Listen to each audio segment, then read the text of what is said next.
compared to the top computer suggestions, but that's still very good. That's very accurate. And Eric, meanwhile, still good, 43, but not in the same accuracy level as Magnus. OK, the game has started. It's an Italian opening, but we will talk about some of these stats as we go along, especially endgames. Magnus better there. 87! How incredible is that number? I mean, that's just meaning he wins 80% of the games that goes into the endgame. That's crazy. Or at least his accuracy. Yeah, I mean, he's clearly one of the best endgame players of all time. He's got... Endgames is a really interesting area of chess, which I'm definitely not feeling most comfortable in. But a lot of it is just to do with piece placement, intuition, good calculation, and Magnus has got all of those, of course. And, well, is it about in this game, then, for Eric to keep the queens on, never enter the endgame with Magnus? It looks that way. I think that's just good advice for anyone in general. Well, it's funny, I went out into the foyer and I saw it. It was being played on the big screen. But what a curious opening by Magnus to go for this. This is what I used to play when I was 12 years old. Yeah, it's not the most popular opening necessarily, like you say, after kind of club level. Yeah. Especially at Grandmaster level, you very rarely see this nowadays, but... Impressive stats. That's the thing, if you know an opening really well, even if objectively it's maybe not the best opening, then you'll get good results if you know it better than your opponent. And this one, yeah, it's out of fashion, and maybe that's just a good...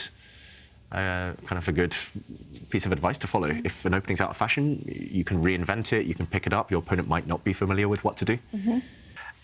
So the memory wasn't that nice because it was like, oh, I'm beating Mamedyarov, or I'm better. Yeah, and here he was deciding whether to push f3 and kick the knight immediately or play bishop e3. And there are some small nuances. For example, in this position here, if I remember them correctly, the move queen e7 now exists. And now if you kick the knight with f3, you've got this surprising move knight to d6 because the bishop on e3 is hanging. However, Eric goes the standard way with bishop b6, and now I expect Magnus to kick with f3. He'll move the knight to g5, and then he'll probably kick the knight again with f4, gaining some time. It's a bit worrying to see that Eric is pausing at this moment. It's something that, for sure, he studied at some point, maybe when he was 12 years old, as you mentioned there, Lawrence. But if the world champion's playing this against you and it's so direct, it's so imbalanced, you really need to know what you're doing. OK, it's a rare line, or an older line that we mentioned, but OK, pushing a pawn forward now. And then he's going to get on with his plan of pushing forward the f-pawn. There it comes. I was beginning to question my life existence if that pawn wasn't going to get pushed. But this would just invite white forward. So, yep, the knight does indeed re-centralize, and now Magnus tries to trade off black's best piece. It's heating up. This game, I think, from its opening, is much more promising than the last game we followed. Yeah. Definitely feels entertaining, imbalanced, everything we could hope for. And it's a very unifying event. You know, you have dinner with your team, you analyse with your team, you have breakfast, you play the games alongside. Yeah, we have a couple more. White's knight has been kicked away from the centre. So as Jovanka was advocating, both sides pushing pawns, black's c-pawn pushing, the white knight. I don't really like the square it's landed on, but maybe it was necessary. And Eric's dilemma is what to do with his own knight. Does he trade off? Does he try and maintain it there? It's not that easy to do so. Magnus, meanwhile, laughing to himself. Or he was at least a moment ago. Something we've seen, but back to the poker face.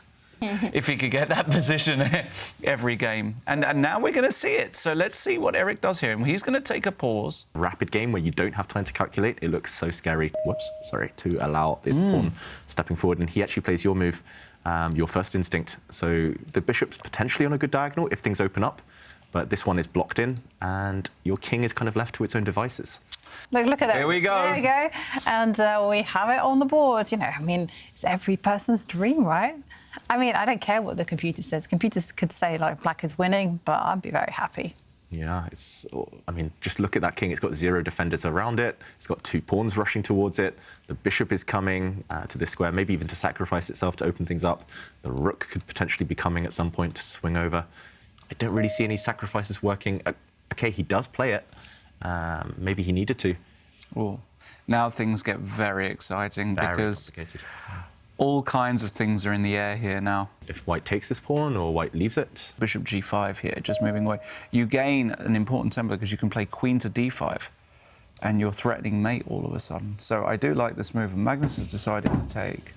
Yeah. And now actually taking back is not automatic whatsoever. That's the real threat, just activating those rooks. Yeah. Okay, he's going for it. I think we will see this position on the board, and if Eric puts his queen in center, he has just done, as you mentioned there, as you suggest, Lawrence.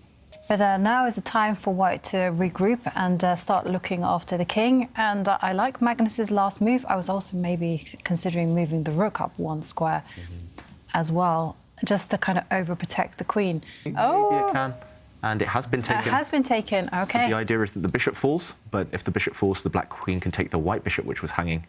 And we'd be in an endgame. Magnus loves those endgames, as we've seen. But the question is, in this position, is white's king good in the corner? No. The black bishop's pretty decent. White's knight also very good, but is it enough to win? Not easy. Not easy. And if Magnus doesn't go for this, if he doesn't go for the endgame, what's he doing? He risks being worse if he leaves the two black bishops on the board. He does take it. And we're going to head straight into this endgame. Okay, well, now we can take a breath. And Eric won't lose on time. He's still got some work to do, though. It's especially this white knight, which controls two squares the black rooks want to use. Black wants to use this square. Black maybe wants to use this square, but both are covered by this knight. So this knight is a real thorn in his side. Let's put it like that. Endgames is the part we always want to study, always it's the part we pretend we study, but it's actually hard to knuckle down and say, OK, I'm going to look at rook endgames today. Yeah. Grandmaster out of Hamburg, an endgame freak, in a good sense, right? He just does endgames. It's tough. It's almost a different game somehow. But Magnus playing. I've been looking at this and I've been trying to work out what kind of setup I would play. And he puts the bishop on c5, and he wants to put the bishop on d6 and just use that bishop as a bit of a if you can imagine a wine bottle cork. So when you've had a glass of wine, you put the cork back in. That's what that bishop would do on d6. It would. See, this is a metaphor I can work with. You can put. Well, you can put the. But once it's you can out, put it's those out. rubber corks back in. Yeah. That's how I view. But actually, Eric isn't quite in time to get the configuration he wants. Now the cork, if you put it back in the bottle, then you drop this pawn. Or does he? Or can you? Oh, maybe. Maybe you can do it anyway. With pawns on both sides of the board, he's doing an OK job. He's doing fine. Yeah. Potentially. Potentially. There are still some interesting issues there, but... OK, he goes. He does go for it. The cork is back in the bottle. But it's Party difficult. tonight. I think you've got to, because if you allow black now just to play a4 on the next move, rook f8, king to f8, and consolidate, No problems. zero issue. In fact, you start to prefer black because there's a bit of pressure. So he's going active, Ivanka. Yeah, he had to do. I think he had to do this, and Magnus is pushing his pawns on the queen side, and Look at this, the rook's got active. it has got active, but the white knight just comes back and is also acting like that cork you mentioned, just keeping all those pawns protected. And if bishop f6, b3, and rook d2 also exists, of course. Yeah, OK. You can bully your opponent now, you're a pawn up. The rook drops back. Actually, yeah, it feels like Magnus is consolidating. He's regrouped, holding everything together. Because you associate, when the cork comes out the bottle, you associate with good times, right? Imagine you've got a miserable position. It's like, congratulations, congratulations. Now, this is miserable now for Eric. And he's doing some active things, pushing the h-pawn. That's a plan, but the problem is that his rooks, although active, they don't actually have any purpose. I mean, the black rook on the A line has to guard against the advance of the white A pawn. So, Magnus is coming forward. Yeah, it's so instructive what Magnus has done as well with the white king. The white king was on the first rank. It was a terrible piece, but now it's on a really nice square, on a light square. Magnus is going for that light square strategy, right? Just putting everything on the opposite colour from the opponent's bishop. It's also on a light square now, stopping the black rook from attacking those pawns on the third rank. Yep. It's just slow and steady. What is Eric's plan? Look at Eric's body language as well, just kind of exhaling, we've all been there, right? When we know we're struggling, we just don't have a plan. And it's kind of a double whammy when your opponent is the greatest endgame player of all time. It's like the tortoise and the hare, right? This is tortoise chess. Slow and steady wins the race. I must remember it. It's like a snail, just one square forward. 10 moves later, another square forward. And the rook moves to the edge of the board. And, well, this is a very exciting position. We see Magnus doing Magnus's things. And whilst Magnus is thinking, just like to share with you a few selfies. First one comes from JMR18, who says that they're watching us from the beer garden in rainy Germany. Ooh. Well, still very cool. Yeah. Beer garden, so cheers to you. I'm going to salute you with my tea. And the knight retreats again, overprotecting all the pawns. I love this type of chess. I mean, this is the worst possible thing you could ever wish for against Magnus. This is just, you've got no counterplay. Your dynamism doesn't exist. You are just slowly getting strangled.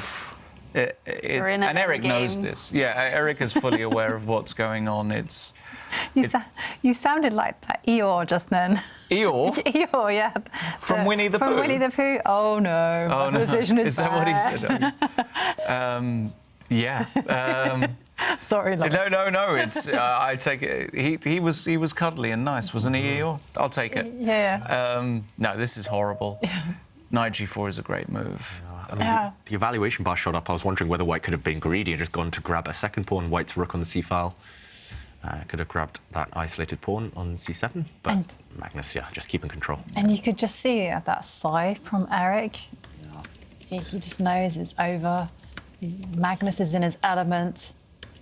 Yeah, for any chess player, this is suffering, but especially when this is your opponent. And, OK, the bishop moving makes some sense, but now he gets greedy. And I think he's got enough control, Magnus, that he can get away with this. Any checks on the second rank will be blocked by White's f-rook.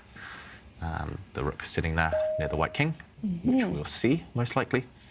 I don't think the king wants to go on any journeys into the corner. It just feels unnecessary, so block the check. Yeah.